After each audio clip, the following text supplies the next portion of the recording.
Hello there, second graders. Today we are going to be working on some pumpkins inspired by the wonderful artist Yayoi Kusama. So today we are going to be using a piece of paper, a messy mat, and a Sharpie. So we are not going to be drawing with pencil today. We're going right in with Sharpie. So if you make a mistake, try and turn it into a masterpiece. Make it look like you did it on purpose, okay? Now, the first thing we need to do is check that our paper is the correct way.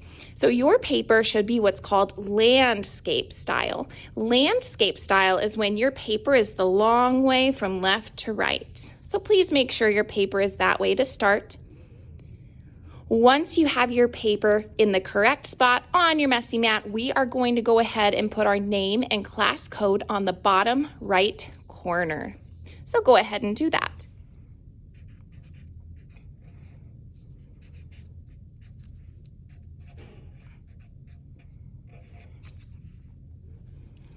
All right, and now that we have that, we are ready to get started.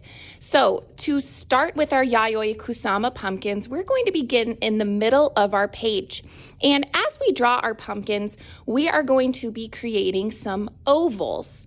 Ovals are basically just a circle that is long, but we don't want our ovals to be perfect ovals because Yayoi Kusama did not make her pumpkins look perfect. They had some funky waves and some fun things going on, so we're going to be doing that too. Now let me zoom in a little bit and then we'll get started drawing. Okay, now starting in the center of our page, we want to make our first shape. Not too close up to the top though, because we're going to need room for a nice little stem right there for our pumpkin. So maybe a little bit below the top, we're going to make our first oval, and it's not a perfect oval, it's kind of a wavy fun oval. And there's our first shape.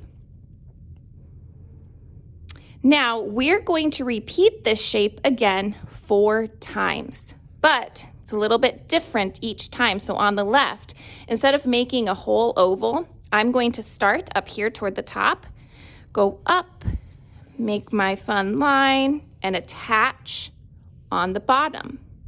Okay, so I started up here, wavy line down, connected on the bottom. And it's going to be the same thing on the right side. So starting on the top, wavy line down, and connecting on the bottom again. And we're going to repeat that again one more on each side. Up at the top, wavy line down, connect on the bottom, and again on the right.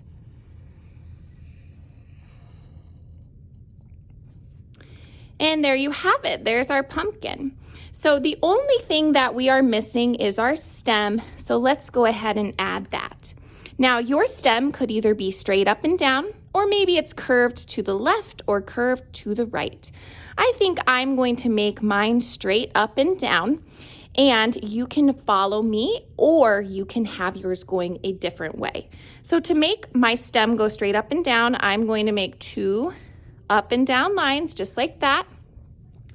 And up here on my stem, I want this to look 3D. So if I want it to look 3D, am I going to just make a straight line across to close off that shape? No, I need curved lines, 2 of them actually.